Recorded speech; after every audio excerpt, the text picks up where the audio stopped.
Bismillahirrahmanirrahim. Assalamualaikum warahmatullahi wabarakatuh.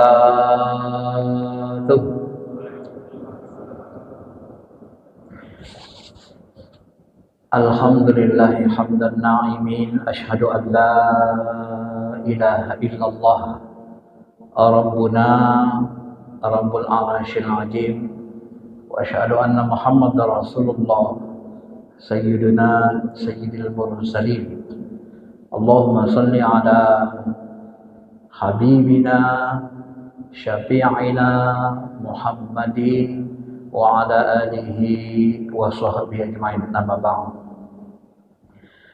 Ma'asyiral muslimin, Bapak Ibu yang dirahmati Allah Subhanahu wa taala, mari sama-sama kita mensyukuri segala nikmat yang Allah berikan kepada kita, baik nikmat yang tampak oleh mata kepala kita maupun nikmat-nikmat yang hanya bisa kita rasakan dengan qalbu kita, seperti nikmat keimanan, nikmat beribadah, nikmat bertuhankan Allah, nikmat takwa, nikmat Islam, nikmat ihsan dan ma'rifah kepada Allah Subhanahu wa taala. Mudah-mudahan dengan banyaknya kita bersyukur, Allah jadikan kita menjadi abadan syakuro, hamba Allah yang pandai bersyukur. Dan mudah-mudahan kelak kita dikumpulkan bersama Nabi kita, para sahabat, guru-guru kita yang soleh, dan keluarga kita yang soleh dan solehah. Amin amin ya rabbal alamin. Bapak Ibu yang dirahmati Allah Subhanahu wa taala, pagi ini saya akan membahas tentang berkaitan dengan spiritual Islam. Agama Islam ini sebenarnya terdiri dari dua ajarannya. Yang pertama ajaran zahir, yang kedua ajaran batin. Kalau kita bertanya, mana lebih utama zahir dan batin? Di dalam fikih prioritas Yusuf Qaradawi disebut bahwa sisi batin itu lebih utama dari sisi zahir. Kenapa? Secara umum zahir kita ini nanti, jasad kita ini akan hancur. Sedangkan ruh kita, batin kita itu dikekalkan oleh Allah Subhanahu wa taala. Kalau jasad kita ini masuk ke kubur, dia melebur kembali ke asalnya, yaitu tanah.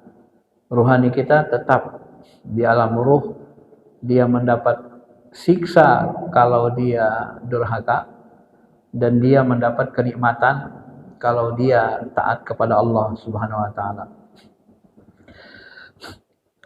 Ilmu Islam awalnya hanya ada 3 pada awalnya.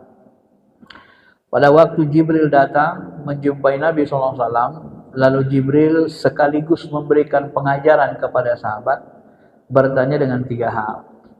Yang pertama adalah, ma huwal Islam? Apa itu Islam, hai Muhammad?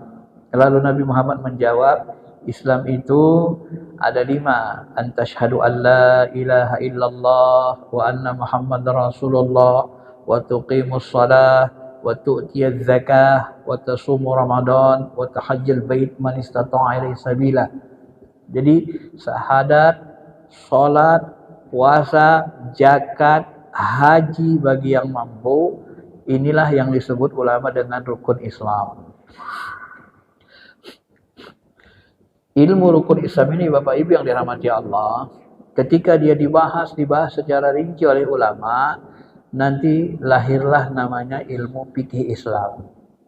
Lahirlah fikih mazhab. Di sanalah dibahas bagaimana tata cara sholat dengan bagus secara zahirnya, bagaimana rukunnya, syarat-syarat sahnya, wudunya, istinjanya, semua dibahas. Sampai kepada haji, rukun-rukun manasik hajinya. Kemudian mahwal iman. Apa yang dimaksud dengan iman ya Rasulullah? Maka Nabi menjawab, Iman itu antuk minallah wa malaikatihi wa kutubihi wa rusulihi wal yaumil akhir wal qadar khairihi wa syarrihi. Inilah yang kita kenal dengan rukun iman yang 6. Beriman kepada Allah, malaikat, rasul, kitab, hari kiamat, dan qadar dan qadar. Nah, ilmu ini ketika dia dibahas secara rinci, bagaimana tentang rasul, malaikat, kitab-kitab, kemudian sampai kepada hari kiamat dan takdir, dirinci, maka dia menghasilkan ilmu yang kita kenal dengan sebutan ilmu akidah.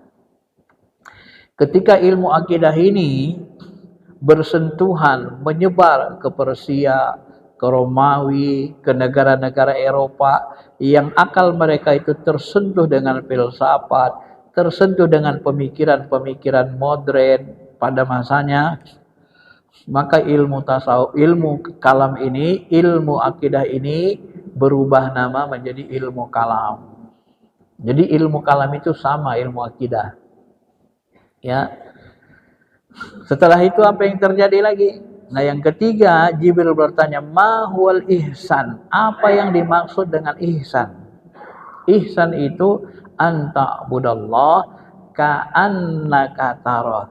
Engkau menyembah Allah seperti anna benar-benar tarahu, benar-benar sungguh-sungguh engkau melihat, menyaksikan Allah itu.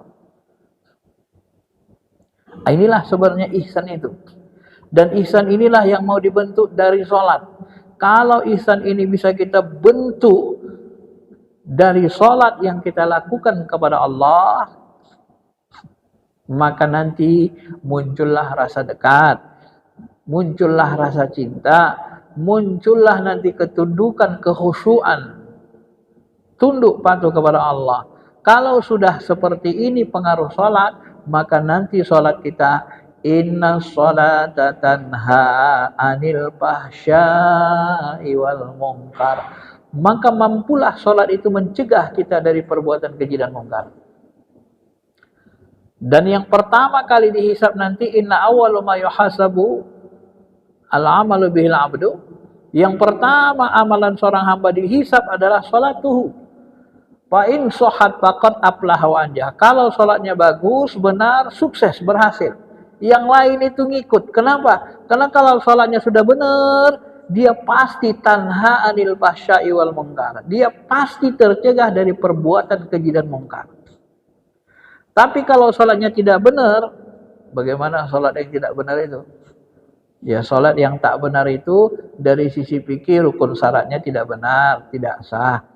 Dari sisi spiritual tak muncul rasa dekat. Ya. Maka tadi kan dibahasakan Nabi, anta budallah ka'annaka tarahu. Engkau menyembah Allah seperti benar-benar melihatnya. Seperti anna, sungguh-sungguh benar-benar. Jadi yang diinginkan dari sholat itu, kita menyaksikan Allah. Yang diinginkan dari sholat itu, kalau belum mampu menyaksikan Allah, kita merasa diperhatikan Allah. Artinya kita merasa dekat, merasa diperhatikan. Nah, kalau kita sudah merasa diperhatikan Allah, atau kita senantiasa menyaksikan kenyataan Allah, bagaimana kita mau maksiat? Wong polisi aja menyaksikan kita di lampu merah, kita nggak berani terobos. Ada razia zebra, polisi jajar situ, lampu merah, berani terobos nggak? Nggak berani. Kenapa? Disaksikan. Ini yang menyaksikan kita Allah. Bagaimana kita mau maksiat? Tapi berapa banyak orang sholatnya bisa menghasilkan ihsan. Anta budallah ka'annaka tarah. Ilmu ihsan ini dibahas secara rinci oleh ulama, maka dia nanti menghasilkan namanya ilmu tasawuf, menghasilkan ilmu spiritual Islam. Tasawuf ini dilembagakan, disekolahkan, jadilah dia sebuah tarekat namanya. Jadi tarekat itu adalah lembaga mengamalkan tasawuf, lembaga atau sekolah untuk mendapatkan ihsan. Inilah ilmu batin Islam. Kalau amalan jahirnya itu ilmu fikih syariat, amalan batinnya ilmu tasawuf tarekat. Maka Imam Malik mengatakan, barang siapa yang tidak bertasawuf, nanti dikhawatirkan dia fasik. Barang siapa yang tidak bersyariat, dikhawatirkan nanti dia zindik. Apa maksudnya itu? Kalau kita belajar syariat, kulit-kulitnya saja, ruhani kita masih keropos, batin kita tak punya rasa dekat kepada Allah, solat juga, tapi fasik, kata Imam Malik. Fasik itu apa? Masih mau melakukan dosa besar. Solat jalan terus, zina masih iya, korupsi masih terus, minum khamar, narkoba masih dipegang. Kenapa? Ruhaninya belum merasa dekat kepada Allah, belum bagus, belum benar. Sholatnya pun masih sembarang. Tapi kalau kita bertasawuf, bertarikat, tidak bersyariat, bisa menyebabkan jindik. Kita belajar ilmu ruh, ilmu spiritual, kenal diri, kenal Allah. Tak mau ke masjid, malas sholat. Bapak tuh kalau cerita Tuhan sampai ke langit, dia tahu cerita. Giliran diajak sholat, tak mau dia ke masjid. Dibilangnya pula dia sholat di Mekah katanya. Padahal di situ, di rumahnya, badannya katanya. Coba. Ada nggak yang begitu? Ada. Akhirnya apa? Zindik. Apalagi di tingkat ulama. Jadi fitnah. Zindik itu apa? Merusak. Apa kita? Maka saya pernah ketemu di satu grup BSD Muslim. Isi grupnya 1000 orang lebih. Ada yang komen, ngapain belajar ilmu tasawuf, ilmu tarekat, ilmu ma'rifat, kenal Allah. Iblis ajab kenal Allah malah sombong. Bukan bisa dekatkan diri kita sama Allah. Coba. Nah, itu akibat nggak paham dia kan? Itu akibat pengaruh itu. Padahal sebenarnya tidak begitu. Bapak Ibu yang dirahmati Allah, apakah Bapak Ibu percaya iblis kenal dengan Allah? Kenal. Tapi pengenalan iblis kepada Allah tidak sempurna. Pengenalan iblis kepada Allah tidak menghasilkan cinta. Pengenalan iblis kepada Allah hanya berdasarkan akalnya semata. Sehingga tidak menghasilkan cinta. Karena tidak menghasilkan cinta, apa yang terjadi? Maka dia tidak taat sama Allah. Ketika disuruh sujud kepada Adam, ngapain aku sujud? Ana khalaqtani min tin, ana khairam min khalaqtani min nari wa khalaqtahu min tin. Itu apa aku sujud sama itu ya Allah? Ngapain ku hormat itu? Aku kan lebih bagus lebih baik dari dia. Aku dari api diciptakan, engkau ciptakan dia dari tanah. Ya. Sombong. Ada nggak orang yang rajin ibadah tapi sombong? Hah? Ada nggak orang rajin ibadah lagi sombong? Ada. Iblis itu masyarul muslimin, Bapak Ibu, ibadahnya rajin.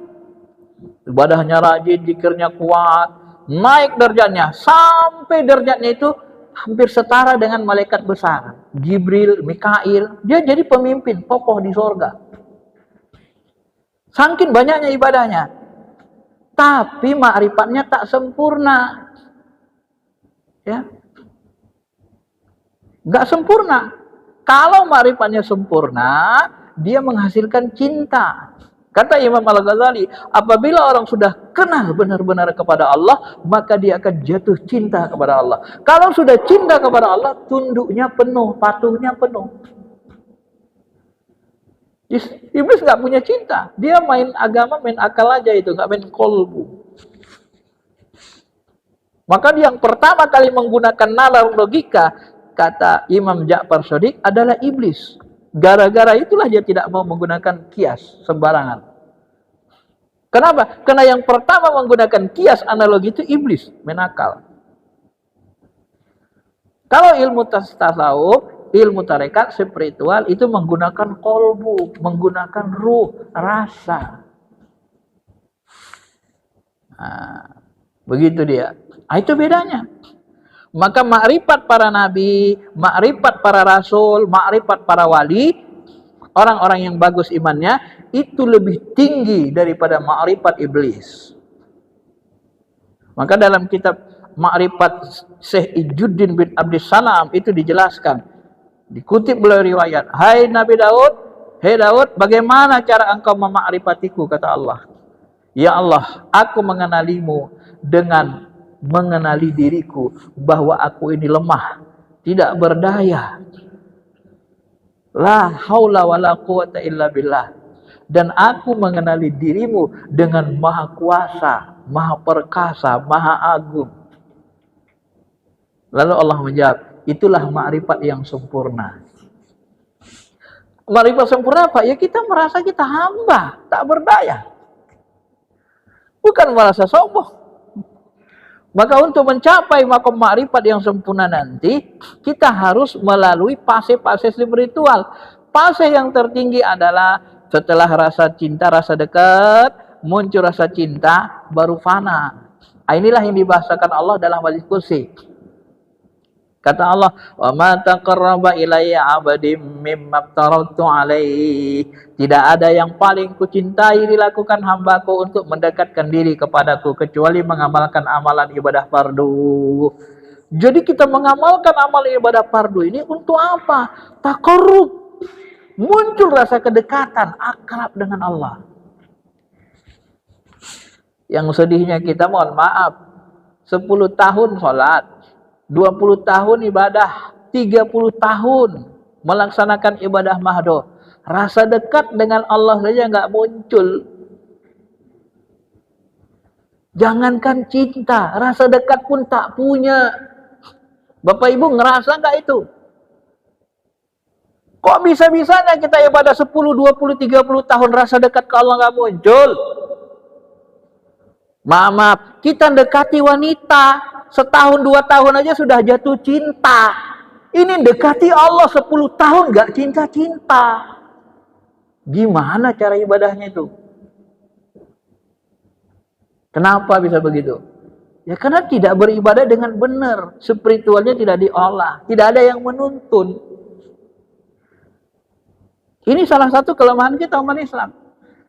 Maka saya sering mengatakan, kalau kita mau haji umroh kita berangkat, itu kita perlu seorang pembimbing, namanya mutawib. Benar? Kalau nggak ada mutawib, pertama kali ke Mekah bingung. Walaupun tahu kita tawaf rukun haji, walaupun kita tahu ihram rukun haji, di mana letaknya? Mau kemana, naik apa, bis mana kita ke sana? Kalau nggak ada mutawib, repot. Harus ada pembimbing. Itu amalan jahir yang tampak kasat mata. Bagaimana amalan kolbu, ruh, nggak ada pembimbing, yang nggak muncul-muncul jatuh cinta ke Allah, nggak muncul-muncul rasa dekat ke Allah. Susah banget. Kenapa? Nggak ada yang bimbing. Ini kunci ilmu spiritual. Ya. Harus ada yang bimbing. Ulama yang ahlinya. Maka dalam bidang ilmu agama ini, saya sering mengatakan, bahasa Nabi Izawus sidalamra ila ghairi ahli pantajiris sa'ah. Apabila sesuatu diserahkan kepada bukan ahlinya, tunggu saat kehancurannya, rusaknya. Nggak ada suksesnya, nggak ada berhasilnya. Maksudnya apa? Kalau kita mau belajar ilmu syariat, belajar sama ulama fikih ahlinya, ulama di bidang syariah, spesialisnya. Kalau kita mau belajar ilmu batin, ilmu ruh, ilmu spiritual, belajar dengan ulama ahli tasawuf, ulama ahli tarekat. Baru ketemu ilmunya. Kalau nggak belajar, susah, berat. Saya sendiri belajar ilmu tasawuf tarekat ini lebih dari 10 tahun baru saya merasakan kebenarannya, kehebatannya. Walaupun saya S1, S2, S3-nya syariah. Syariah itu hukum Islam fikih. Banyak menggunakan nalar. Ayat hadis dipahami pakai nalar akliyah, ro'yu. Tafsir-tafsir ulama. Nah, setelah banyak kita menggunakan itu lebih dari 10 tahun, ternyata ruhani kita, kolbu kita masih kering. Rasa dekat, rasa cinta masih susah muncul. Baru kita belajar tasawuf. Karena cinta itu di kolbu, rasa dekat itu di kolbu, bukan di akal. Sedangkan Allah mengatakan taqarrub dulu muncul. Setelah taqarrub muncul, wa ma yazalu abdi, tidak henti-hentinya hambaku mengamalkan amalan sunnah hatta uhibbah, sampai aku mencintainya. Baru muncul rasa cinta. Ini spiritual itu, ibadah itu. Jadi sesudah muncul rasa dekat, muncul rasa cinta. Hatta uhibbah. Apabila sudah muncul tahibbah, kuntu sam'ahu alladhi yasma'u bih, wa yubsiru alladhi yabsur, wa basaru alladhi yubsiru bih. Jadilah aku pendengarannya yang dia gunakan mendengar, penglihatannya yang dia gunakan melihat. Wa ma ramaita idh ramaita walakinallaha rama. Bukan kau yang memanah Muhammad, akulah yang memanah. Bukan kalian yang membunuh sahabat, akulah yang membunuh. Ini namanya fana. Fana itu ketundukan penuh. Kita menggerakkan badan ini, yang menggerakkannya Allah sesuai maunya Allah, bukan maunya hawa nafsu kita lagi. Maka Umar bin Khattab mengatakan, orang kalau belajar agama, puncaknya la haula wala quwata illa billah. Puncak dari spiritual itu kita merasakan tidak ada daya. Yang menggerakkan badan kita ini hanya Allah Ta'ala. Tapi kita merasakan. Kalau belum bisa merasakan yang menggerakkan badan ini kepada Allah, spiritualnya masih rendah. Masih jauh dari memahami hakikat. Dan itu tidak bisa dipaksa. Silakan Bapak coba gerakkan tangannya. Apakah Bapak merasa gerakan Allah? Kalau belum bisa merasakan, berarti spiritual kita masih rendah. Saya jamin, berdasarkan pengalaman orang yang masih merasakan bahwa yang menggerakkan dirinya adalah dirinya, akunya aku, kita pasti dia tidak memiliki rasa cinta dengan Allah. Karena itu hanya diperoleh setelah rasa cinta muncul, baru masuk fana. Nah, itulah spiritual itu. Dan makom spiritual, orang yang spiritualnya tinggi, makomnya tinggi. Jangan Bapak kira kalau kita beramal biasa saja bisa makom tinggi, nggak bisa. Masuk surga juga. Surga itu bertingkat-tingkat. Kalau Bapak Ibu mau masuk Firdaus, syarat Firdaus itu apa coba? Qad aflahal mu'minun alladzina hum fi salatihim khashi'un. Beruntunglah orang beriman. Siapa orang yang beriman? Yang imannya sempurna, yang imannya mantap, yang imannya mencapai puncak. Ciri pertama mereka adalah alladzina hum fi salatihim khashi'un. Kalau mereka salatnya khusyuk. Khusyuk tunduk patuh pana. La haula. Kita merasa gerakan Allah. Khusyuk artinya tunduk patuh. Fana. Syarat pertama, di ujung ayat disebut ulaika humul warisun alladzina yarisunal firdaus hum fiha khalidun. Merekalah pewaris surga Firdaus. Jadi kalau salat kita enggak khusyuk, enggak bisa naik ke Firdaus. Firdaus itu saja bertingkat-tingkat, walaupun dia surga paling tinggi, ada lagi Firdaus al-a'la. Paling tinggi, ada wusta tengah. Ada Firdaus supla paling bawah. Dan untuk mencapai Firdaus harus salatnya khusyuk. Khusyuk tidak bisa diperoleh kecuali kita kenal diri, kenal Allah, spiritual halus tinggi. Kalau enggak masih ngelayang-layang. Kenapa? Karena salat masih banyak main pikiran. Main pikiran masih banyak ingat sana kemari. Tapi kalau salat pakai kolbu, pakai rasa cinta, rasa rindu, fana, udah nikmat. Mohon maaf nih, alam nyata ini kata Imam Al-Ghazali itu adalah gambaran alam malakut. Bapak Ibu, coba perhatikan orang yang sedang jatuh cinta. Allah memberikan kita perumpamaan dalam kehidupan. Ketika kita jatuh cinta kepada seorang perempuan, ngobrol kita di taman, ngobrol kita di rumahnya, walaupun ada orang tuanya, walaupun ada orang ramai, ngobrol kita jatuh cinta lagi rindu, itu dunia seperti milik berdua. Benar? Itu seolah-olah dunia ini cuma punya kita, yang lain itu ngontrak semua itu. Ini cuma punya kita aja rumah ini. Yang lain kita anggap orang kontrak aja. Itulah khusyuk. Khusyuk itu apa? Asik. Kenapa kita bisa asik? Kenapa bisa kita khusyuk? Meledak ban di sana. Kita dengar, tapi kita tidak open. Kita khusyuk. Kita asik. Kenapa? Karena sudah muncul rasa dekat dan rasa cinta. Maka Syekh Abdul Qadir Jilani mengatakan, waktu kita sholat itu, imam kita benar imam yang di depan, tapi imam syariat jahirnya. Imam qalbu kita, rasa cinta, rasa rindu kepada Allah. Rasa cinta dan rasa rindu itulah yang kita ikuti. Di balik qalbu, rasa cinta, rasa rindu itu ada dia. Tidak berbentuk, tidak berubah, tidak berwarna. Jadi rasa cinta itu, rasa rindu itulah namanya buruk. Itulah kendaraan qalbu, kendaraan hati. Rasa itu kendaraan hati untuk mencapai titik terdekat kepada zat Allah, kepada Allahnya. Pahamilah itu. Maka hadis qudsi tadi Sahih Bukhari Muslim itu jangan jelas mengatakan kan. Spiritual itu tahapannya gitu. Muncul rasa dekat, taqarrub. Setelah taqarrub muncul rasa cinta, uhibah. Setelah cinta baru fana. Lebur, khusyuk, tunduk. Iblis dia tidak tunduk, tidak khusyuk, tidak cinta sama Allah. Maka dalam riwayat-riwayat sufi dimunculkan lagi penjelasan riwayat itu. Kenapa kamu tidak mau patuh dengan kuperintahkan? Ya aku ya Allah gak mau aku sujud kecuali samamu.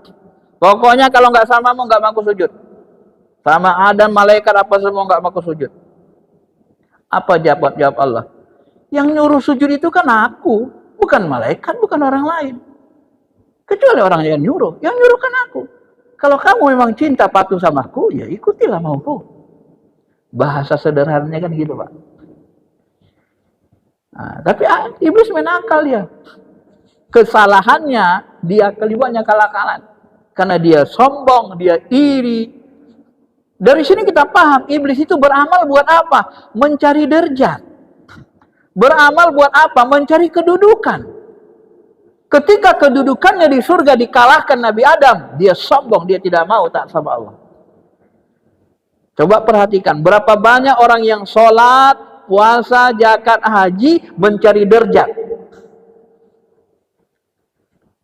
Mencari kedudukan. Pulang haji, yang paling dia banggakan disebut orang dia haji. Kalau nggak disebut haji, marah dia. Pak Haji Ahmad katanya. Kalau dia bilang Pak Ahmad, kau nih. Haji bilang. Arah dia. Yang dicari derajat. Maka Syekh Abdul Qadir membagi dua. Orang-orang yang beribadah hanya mencari derajat, mencari pahala, tidak akan sampai kepada Allah, kepada zatnya. Dia hanya sampai kepada makom sifat dan dia nanti di surga tidak diberikan bertemu kepada Allah kecuali waktu-waktu tertentu. Masuk surga juga. Tapi orang yang beribadah,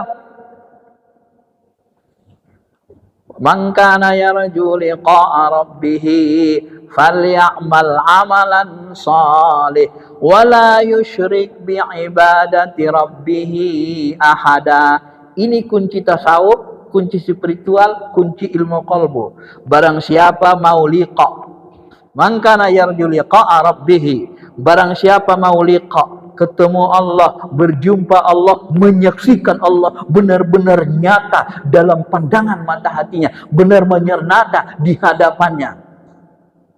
Karena orang sholat itu, kata Nabi, Allah itu berada di antara dirimu dan Ka'bah, maka jangan meludah ke leban. Kalau mau meludah ke kiri. Munajat, dialog, mi'raj. Wa man kana yarju liqa'a rabbih, barang siapa mau liqa. Dulu kan orang-orang pengajian PKS itu kan menyebut istilah liko kan, sekarang udah berubah. Liko itu apa? Ketemu tatap muka. Yuk liqa, yuk liqa. Liqa itu apa? Ketemu, tatap muka.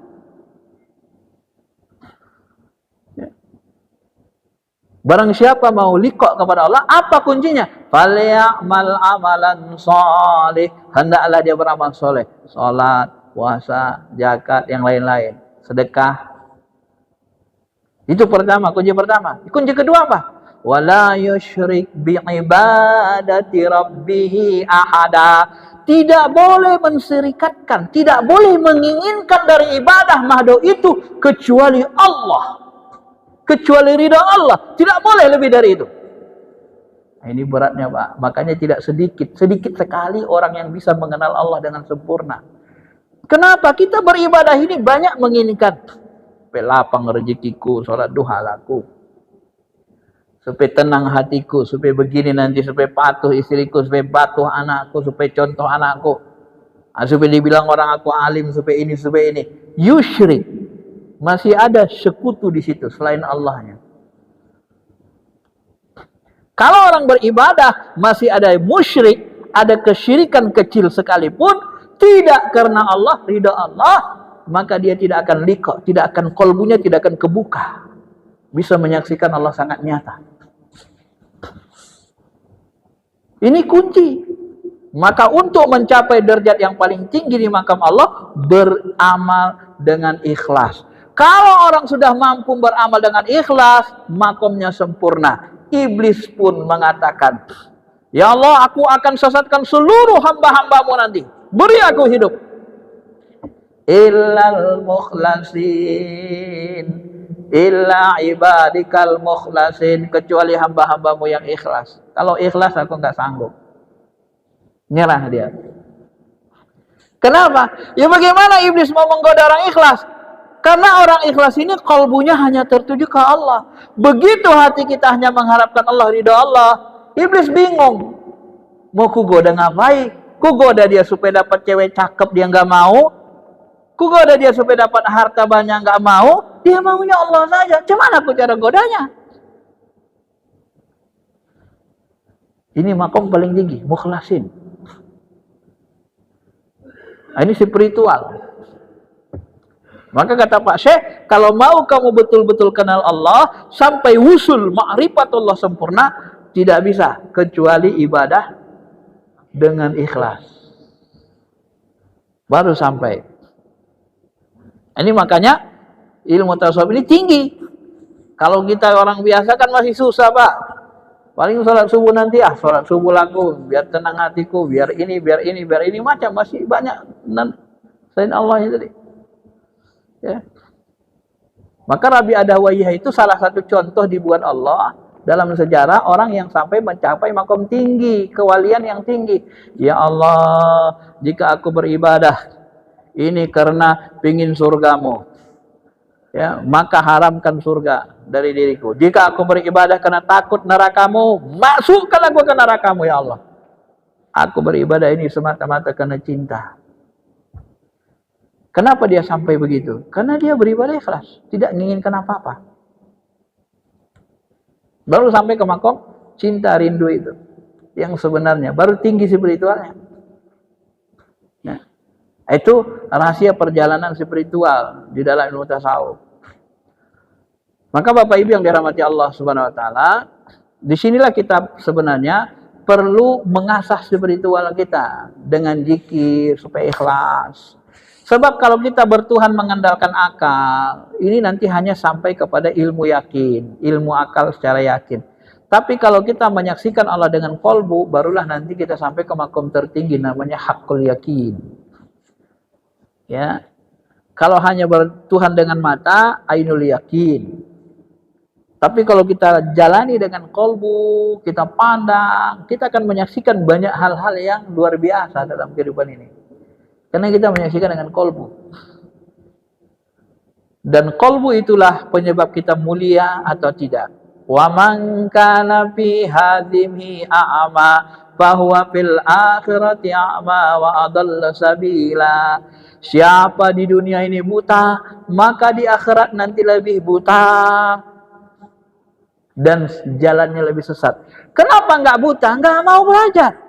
Kenapa nggak buta? Nggak mau belajar ilmu mengenali dirinya sendiri, hakikat dirinya. Nggak mau belajar ilmu ma'rifatullah, mengenali Allahnya. Buta. Nggak kenal.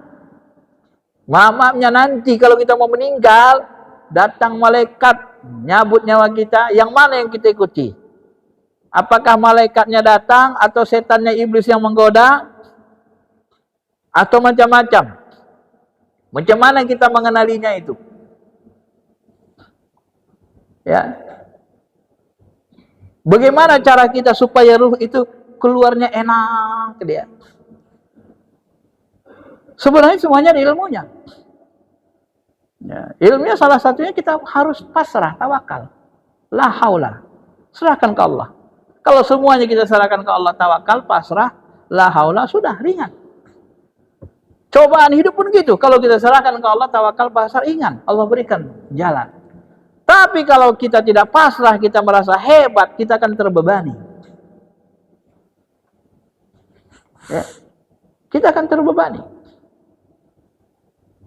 Nah, disinilah perlunya kita belajar spiritual, bertahap, pelan-pelan. Sehingga nanti ibadah kita ini muncul rasa dekat, muncul rasa cinta. Kalau sudah muncul rasa dekat, rasa cinta, enak, salat enak, nikmat. Zikir pun kita nikmat. Subhanallah walhamdulillah la ilaha illallah wallahu akbar. Nikmat ya Allah, nikmat ya Allah, menyebut namamu ya Allah. Keluar air mata kita. Tara a'yunahum tafidu minad dam'i mimma arafu minal haq. Kalian menyaksikan mata mereka meneteskan air mata. Kenapa? Karena mereka arafu ma'rifat an arafu minal haq. Mereka mengenali Allah yang hak. Kebenaran Allah, kenyataan Allah. Mereka ma'rifat. Meneteskan air mata. Maka ciri orang yang sudah spiritualnya bagus, kalau dia baca Quran, mengingat Allah, keluar air matanya. Atau idza dzukirallahu wajilat qulubuhum, apabila disebut nama Allah gemetar hatinya. Allah, Allah, Allah, Allah, Allah, Allah, Allah, Allah. Gemetar kalbu kita dalam menyebut nama Allah itu. Dengar bacaan Quran, berinding kita. Yang baca hidup kolbunya, kita mendengar hidup kolbu berinding. Getar. Ya. Ayat lain disebut, sampai kulit kita pun ikut merinding. Taksyairruna juludul ladzina. Taksyairruna julud. Sampai kulit mereka ikut merinding, bergetar. Keluar getaran itu dari kolbu. Atau yang keempat, ala bidzikrillahi tatmainnul qulub. Ketahuilah dengan zikir hatimu menjadi tenang. Kalau mau cari ketenangan hidup, gak usah keluar, gak usah ke diskotik, duduk aja sini. Ya duduk, dengar ceramah, zikir, la ilaha illallah, la ilaha illallah, la ilaha illallah, la ilaha illallah. Tenang hati Tuhan. Karena waktu saya ceramah subuh begini di Sukamiskin, penjara Sukamiskin, saya bilang, Bapak walaupun di sini bisa dijadikan surga. Dekat dengan Allah, cinta dengan Allah, zikir, tenang. Surga itu tidak mesti kita berada di rumah-rumah mewah, gedung-gedung bertingkat. Penjara pun bisa kita jadikan surga. Kalau kita dekat dengan Allah.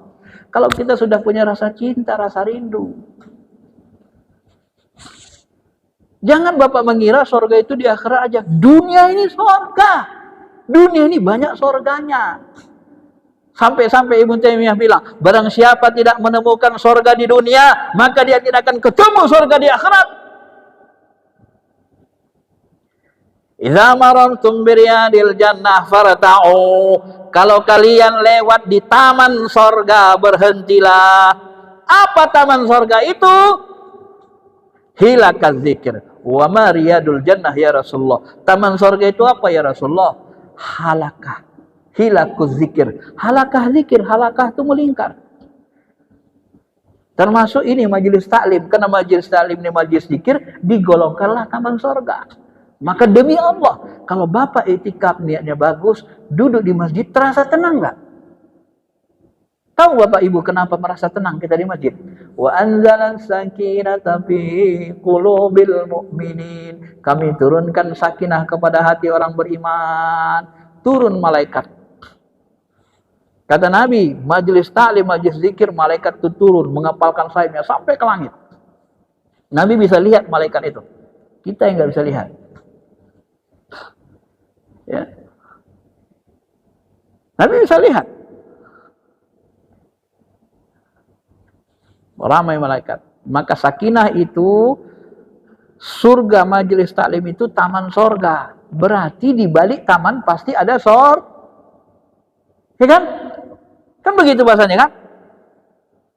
Majelis taklim, majelis zikir, kalau Nabi membahasakan hilakah zikir, halakah zikir, majelis zikir. Majelis zikir itu taman sorga. Berarti kalau majelis zikir itu taman sorga, di baliknya ada sorga dekatnya. Maka jarak antara rumah Nabi dengan mimbarnya, tempat sholatnya, disebut raudhah. Ambalnya hijau gini dia, tebal. Kalau yang merahnya nanti dianggap tidak masuk raudhah. Raudhatul jannah, taman sorga. Karena kita zikir itu dia binikmat. Karena itu tempat lalu labang Nabi Muhammad SAW. Keluar masuk masjid dari rumah. Taman sorga. Ya, jangan berpikir sorga itu ada di akhirat. Enggak, di dunia ini ada sorga. Temukanlah dia. Temukannya apabila kita punya rasa dekat, rasa cinta kepada Allah. Cinta kepada Allah itu akan memberikan kenikmatan di kalbu. Cinta kepada manusia akan membuat penyakit. Bapak Ibu kalau cinta sama wanita, masa-masa muda stres enggak? Kalau enggak ketemu stres kan? Apalagi lagi berkelahi. Lagi bentur stres. Kalau sama Allah enggak ada stresnya, Pak. Rasa dekat nikmat, rasa cinta nikmat, dan sama Allah itu tidak ada cinta bertepuk sebelah tangan. Itu enggak ada rumusnya. Kenapa? Karena Allah buat rumus. Ana inda abdi dzanni bi. Saya sesuai dengan sangka hambaku. Kalau hambaku menyangka, merasa dia mencintaiku, aku lebih mencintainya. Apabila dia mendekat sejengkal kepadaku, aku dekati lagi lebih dekat. Apa dia belum mendekat denganku berjalan, aku dekati dengan berlari. Itu bahasa Tuhan kan. Jadi cinta kepada Allah tidak pernah bertepuk sebelah tangan. Nah, itulah yang kita peroleh. Makanya kita di sini, maka antara malaikat dengan setan iblis itu, majelis malaikat, majelis setan iblis, itu bisa kita buktikan dengan nyata. Kenapa? Kita buktikannya dengan kolbu, biar kita yakin. Coba Bapak Ibu nanti masuk ke diskotik. Lihat isinya. Masuk. Tenang nggak kita di diskotik itu? Coba rasakan kolbu kita. Ada nggak perasaan tenang? Tidak ada. Kalau kita nggak punya rasa dekat ke Allah, nggak ada rasa tenang. Ya. Kenapa? Itu majelis setan. Malah kita terangsang untuk merasa gelisah. Kenapa? Majelis setan itu beda dengan majelis malaikat. Dari situ saja bisa kita membuktikan. Bagaimana kita menyaksikannya? Dengan kolbu, dengan rasa. Ternyata beda, memang betul Ustaz beda. Di masjid tenang, giliran masuk di kostik ada tenangnya. Kecuali zikir Bapak kuat, kedekatan kepada Allah kuat, walaupun Bapak di diskotik, di atas laut, di mana-mana, kalau dekat sama Allah ya tetap tenang. Ini sudah tak dekat sama Allah, masuk diskotik, hancurlah. Kalau rasa dekat belum muncul, masuk kemari, biar terbantu aura positifnya. Masuk ke majelis, berzikir orang ramai-ramai, ingat Allah orang ramai-ramai, ruhani kita terbantu, terangkat ingat Allah. Oh nikmat ya Allah. Maka kalau zikir rame-rame gitu nikmat. Semakin rame orang berzikir rame-rame, la ilaha illallah, la ilaha illallah, la ilaha illallah. Semakin rame itu semakin menggelur rasa bertuhan kita itu. Semakin nikmat terasa. Semakin rame semakin nikmat. Karena dia zikir itu memancarkan cahaya. Cahaya mengepulkan cahaya itu dia akan berubah nanti menjadi rasa bertuhan di kalbu kita. Nah, kata guru-guru kita, sehingga nanti kita semakin merasa dekat dengan Allah. Nah, di situlah bentuknya sebenarnya kita belajar spiritual tadi. Supaya apa? Supaya ibadah kita ini benar dari sisi batinnya. Supaya ibadah kita ini, sholat kita, puasa kita, yang lain-lain bisa menghasilkan rasa dekat, rasa cinta, rasa rindu. Barulah nanti kita dibukakan rahasia-rahasia ketuhanan.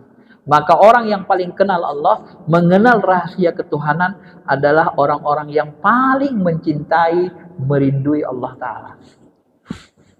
Bapak Ibu, terakhir, siapa yang berani Bapak Ibu ceritakan rahasia tentang diri kita? Siapa yang paling berani kita ceritakan rahasia tentang diri kita? Rahasia diri kita sama siapa kita ceritakan? Yang kita berani. Apakah sama orang jauh atau orang dekat? Pasti orang yang paling dekat. Suami istri. Maka semakin kita dekat sama Allah, semakin kebongkar rahasia ketuhanan. Allah akan bongkar. Maka orang yang paling kenal ma'rifatullah itu adalah ulama-ulama yang memiliki rasa cinta dan rasa rindu yang mendalam kepada Allah Subhanahu wa taala. Ini puncak dari ilmu ihsan. Ini puncak dari ilmu khusyuk. Ini puncak dari ilmu memandang Allah. Anta'budallah ka'annaka tarah. Dan sebaiknya memang kita punya guru penuntun supaya bisa menjalaninya dengan baik dan benar. Baik, mudah-mudahan bisa dipahami. Apa yang kita sampaikan sudah 47 menit. Kalau ada Bapak Ibu yang mau bertanya atau belum paham, dipersilakan.